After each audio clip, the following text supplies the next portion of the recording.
Hello everyone, welcome to today's episode Showcase on Dark Souls 3.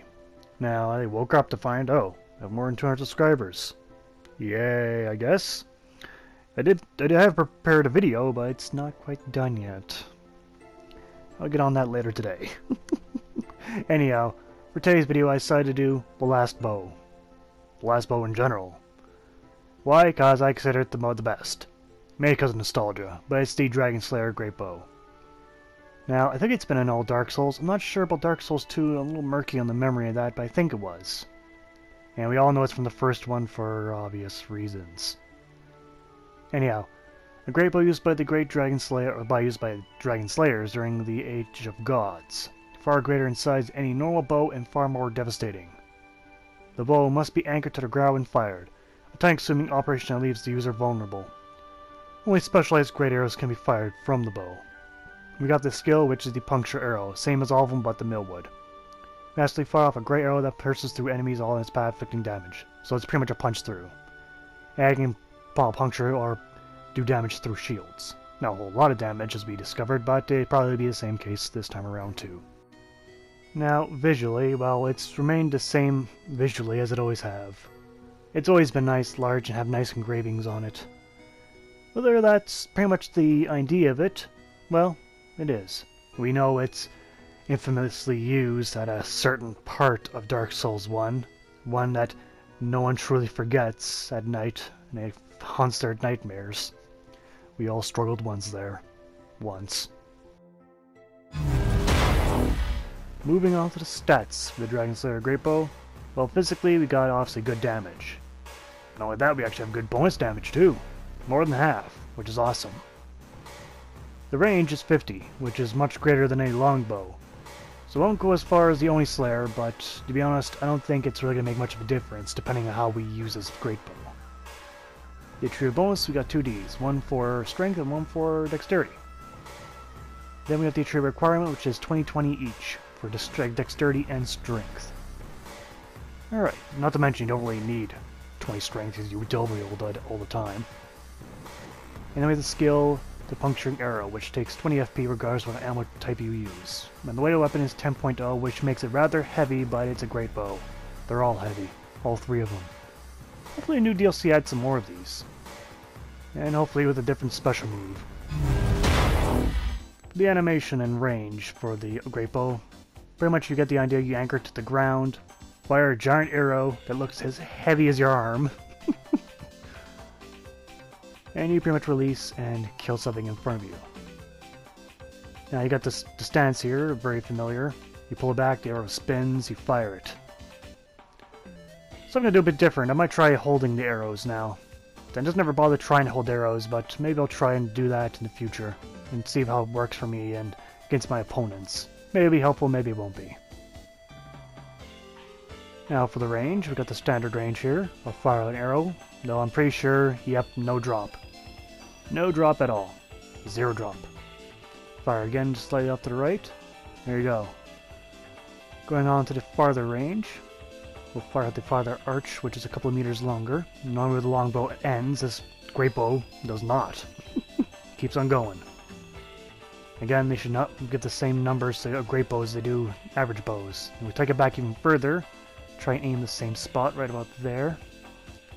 And fire, see if it hits the same spot again. It does. Hit the same dot yet again. So even at this, I cannot showcase any greater range while in the Firelink Shrine. But oh well. You don't shoot anything farther than this, do you? When upgrading this, you need Twinkling Titanite. I think that's always been the case for every Dark Souls you have this in. So maybe a couple of upgrades, but they're pretty good.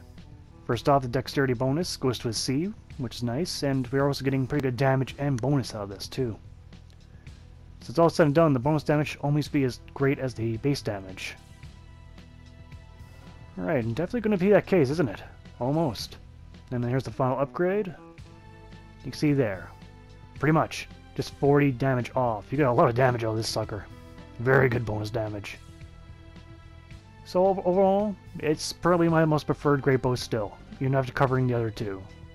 The millwood, I didn't find it very useful. Now, let's plant a few arrows.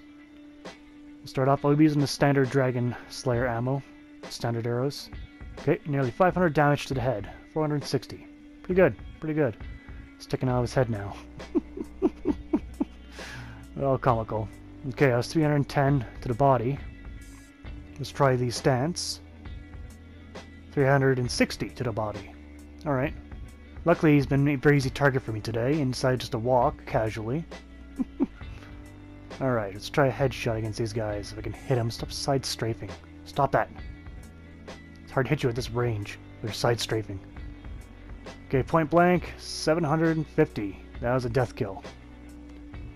Okay, that was a stance, 570. Very nice. A standard body shot now.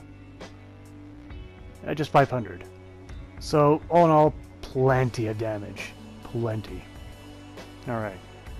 How well does it go through a shield, though? That is a good question. Just do the stance. Fire at the head. 537. The puncher did go right through him and hit all the benches behind him and woke up Buddy. But we're not going to focus on him. Now, if we could just get enough range between me and him. Alright, 100 damage to the shield. That is the best one so far. Alright.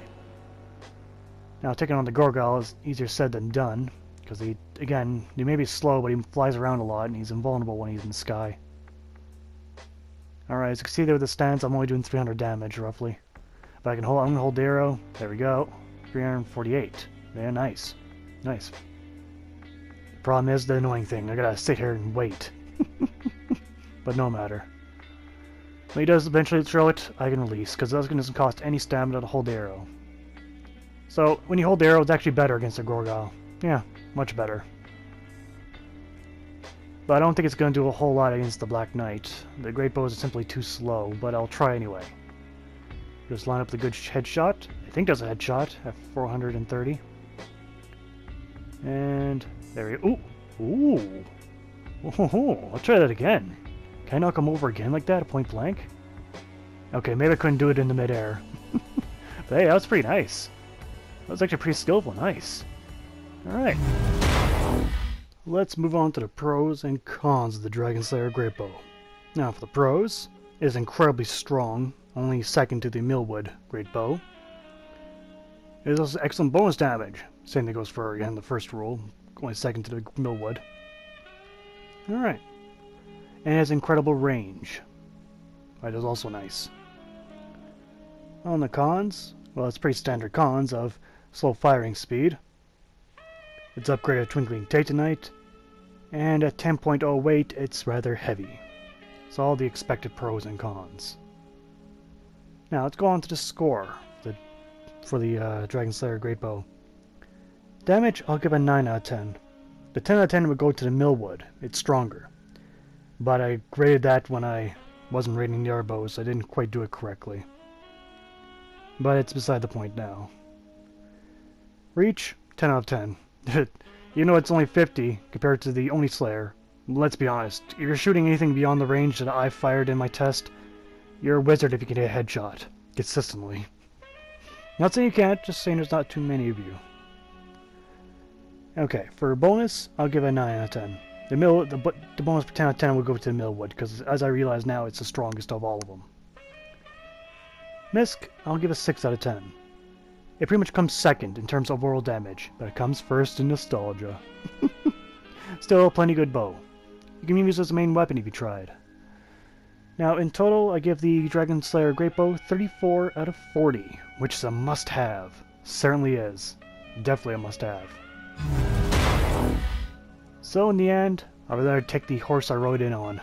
The tried and tested bow. If it isn't broken, don't fix it, is what I have to say. That's definitely the case with this bow. It's always been powerful. Especially when used on rafters and you're trying to get up with no handrails and knocked off an edge very easily. But that's been Showcase for today. I'd like to thank you all for watching. I hope to see you guys next time. Take care out there.